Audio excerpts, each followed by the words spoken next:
ranking member as well as the chairman of the committee in talking about fisheries. You know, I'll never disappoint you. When you come before the committee, we're going to talk about fish, and I appreciate what you have shared with Senator Collins about the administration's desire to protect our fishermen. We're pleased with the executive order relating to American seafood competitiveness.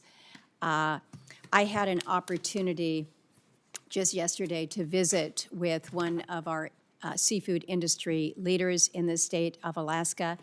I thought we were going to be talking about some of the tax provisions that are included in the reconciliation package, but he basically said, if we can't deal with the trade issues when it comes to Alaska's seafood, we're not even going to need to worry about the tax pieces because the trade implications are going to kill us. In Alaska, Russia has declared war on Alaska seafood, and they have been very direct and very open about it. They are using their dominance in the seafood market to really help fund their war against Ukraine.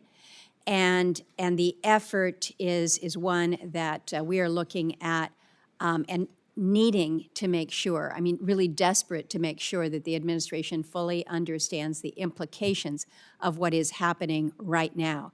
We've got the largest federal fisheries in the nation, about 60% of America's harvest by volume. Seafood processing is 70% of Alaska's manufacturing employment. The Alaska seafood industry generates $6 billion in economic output for the state. It employs 48,000 people in Alaska. Right now, we have Secretary of the Interior and the Secretary of Energy and the Administrator of EPA up in the state, all focused on that aspect of resource. But the other great resource for our state is our fisheries, and they are in peril. I would ask for your commitment to sit down with leaders of the Alaska seafood industry, those important stakeholders, so that we can talk about a path forward on some of these issues that are really harming our industry right now. Can you give me that commitment that we can work with your team to identify a time to do just that? Why don't you organize it? And it would be my pleasure to come and do it together with you. We can all do it together so we can make sure every topic is on the table and we address it, because our trade policy is out to protect our fishermen, which are a key resource of the United States of America. We are on it. We know about it. I know all about the Russian issues. They've been attacking us for years. This is nothing new, sadly, but let's do it together. And this administration is on your side and is on it. Excellent. I look forward to that, and we'll be working with you on that. A couple more issues. There's been a lot of discussion about NOAA and the budget cuts, as well as with the impact on the National Weather Service. We've been working with the Secretary of Transportation, Secretary Duffy, about aviation safety.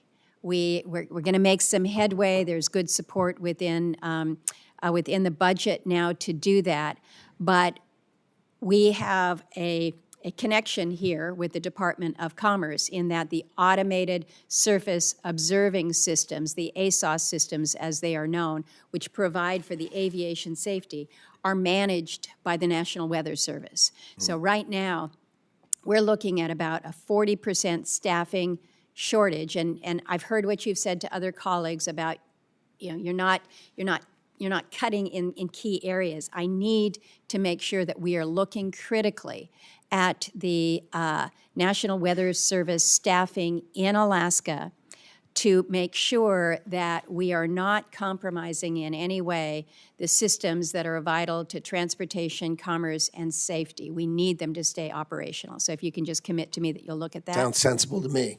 Another one that works on the safety side, and again, it ties into our extraordinary oil resources. We have to move that oil by ship out of Valdez. It has to go through Prince William Sound, and they rely on the National Data Buoy Center to manage not only the buoys there in Prince William Sound, but over 1,000 buoys that are operated by both domestic and international partners. Right now, we have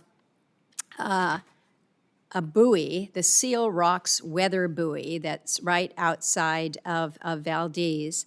But the tankers can't leave Valdez unless they get the wave height information from the buoy, the weather buoy that's sitting out there, right? Mm-hmm. This buoy's been out of commission for months, and we're told it's due to funding for operation and maintenance in NOAA's budget. It's really old. It needs is old. to be replaced. I Oh don't my care God, if how I showed old- you what that looked like, you and I would hold our heads in our hands. We all look at them, and the problem is it's not just the buoy out there at Seal Rock.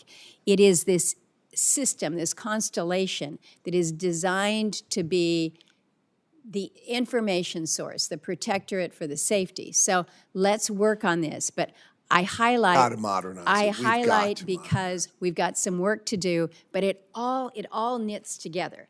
So I've highlighted a couple of specific Promise instances. we're in it together. I promise. I won't agree make with you go out there if you'll commit to me that we're going to upgrade these systems. But in the meantime, we're going to get them operational so that we're not compromising safety. Absolutely sensible. Appreciate it. Thank you, Mr. Chairman. Senator Coons. Thank you, Mr. Chairman and Ranking Member. Welcome, Mr. Secretary.